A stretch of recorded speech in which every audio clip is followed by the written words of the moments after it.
Hello, this is Alistair Beaumont, the Heretic Hermit. I've decided that this is my part two of my series of explaining briefly what each card briefly means to me.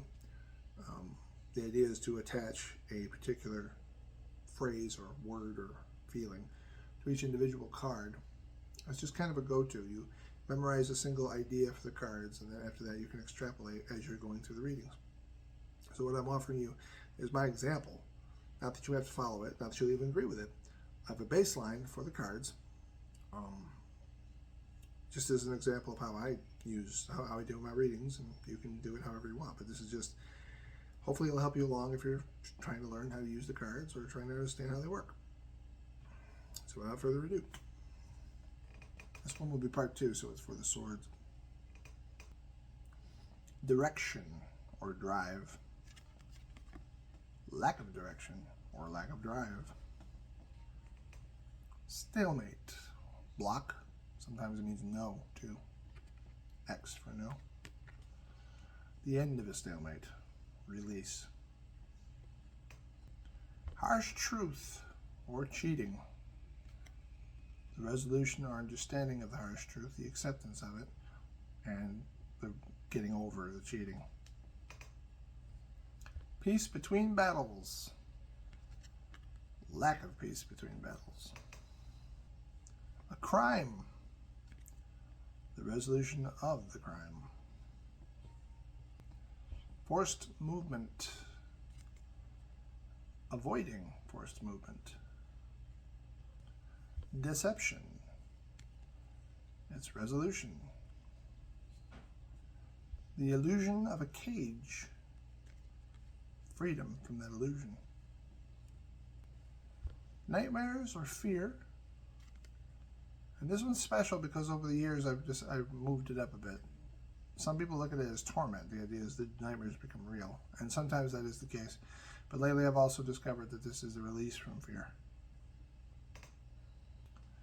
Betrayal, or its resolution. Now when it comes to courts are a little bit trickier. Over the years I've learned that courts vary greatly because they represent either people or events. The go-to is to try to attach a person to the courts, but it varies so frequently that each time I do a reading, there's no one person or no one memorization I have for the courts. I have like a general rule of thumb that I use, which I'll be able to show you here, but especially with the kings and queens, they change pretty rapidly depending on the reading and depending on what it is. So, especially like we'll see with the King of Swords, the King and Queen of Swords specifically, they're different than the other kings and queens from my perspective.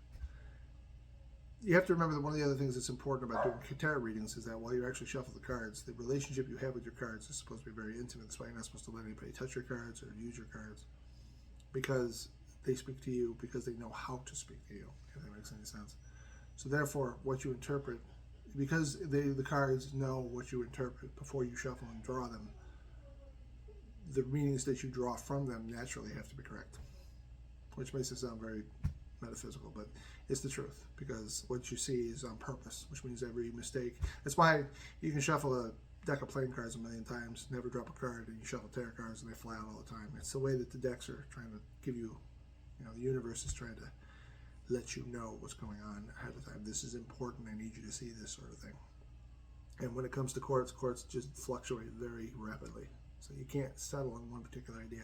All you have is just the general idea of what the courts represent.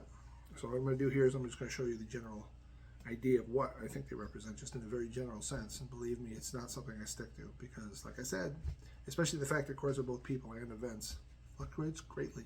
So here goes nothing. Bravery is what I've been having lately. Impatience or impudence. Determination, or a lack of same. The Ice Queen, which is how this one comes out. If it comes out positive, the Ice Queen is usually a woman that knows how to handle herself and take care of herself and won't take any crap from anybody. It can take it the wrong way in the wrong reading, and also represents somebody that will, it's basically the Red Queen. The idea is that the absolute power corrupts absolutely.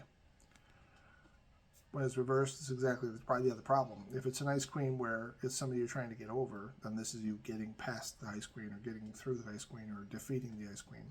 But if this actually represents the ice queen herself, if it doesn't represent the ice queen and actually represents a woman carrying the sword, this can be a show of weakness. Somebody that refuses to make decisions and somebody that won't just insists that other people do her duty, make her decisions for her. Something along those lines. King of Swords is the same problem. A lot of times I see the King of Swords as the Ice King. The problem with the sword is the problem with these cards is the sword itself. With the wands, you'll notice with the swords they carry them high. The wands are more about change. They carry them here. Cups are down here. Pentacles are held like this. So each one of them has a different symbolism in that regard. The sword represents weapon, and therefore, just like any weapon, it has to be handled with wisdom.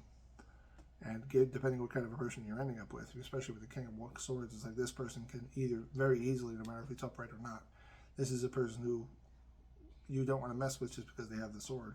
The sword is what you focus on. It'd be no different than if a person had a gun. You're listening to what they say, yes, but the fear from the gun makes you worry, and therefore it affects the conversation and gives them power over you. So the King of Swords in the wrong aspect would be somebody that has power over you. In the right aspect, it was somebody that's trying to balance their power as they rule over others. And if it's reversed, it's somebody that wields their sword without care, or it's somebody that's a tyrant that uses their sword against others. So that concludes the part 2 on swords. Moving on, we'll do part 3 on wands. I hope this is helpful for you. Remember that the interpretations that I draw are not the same ones you're going to draw. A good rule of thumb, just for the sake of argument, is if you have a particular favorite deck, that's where you should start. This is not my favorite deck. This is just a common Rider-Waite deck. My first serious deck, the one I chose myself that I actually really loved the most was this one. It's an out-of-print dragon deck. It doesn't have a dragon deck. It's a fantasy. They just called it the Fantastical Tarot. It's way out of print now, and the art is questionable by most people. They wouldn't agree one way or the other, but I don't care. It was my first deck. It's the one I've had the longest. It's the one I've used the most.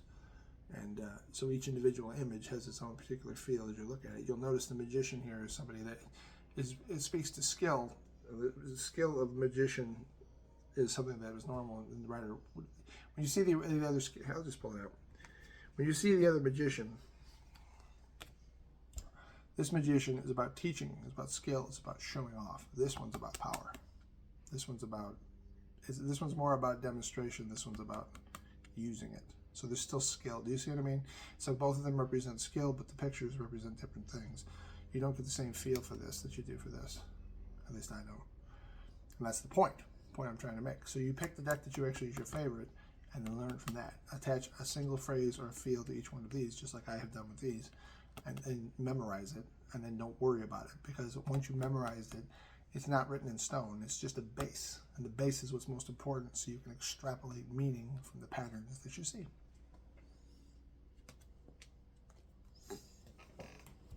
May the universe guide you to prosperity and happiness, and I will be seeing you.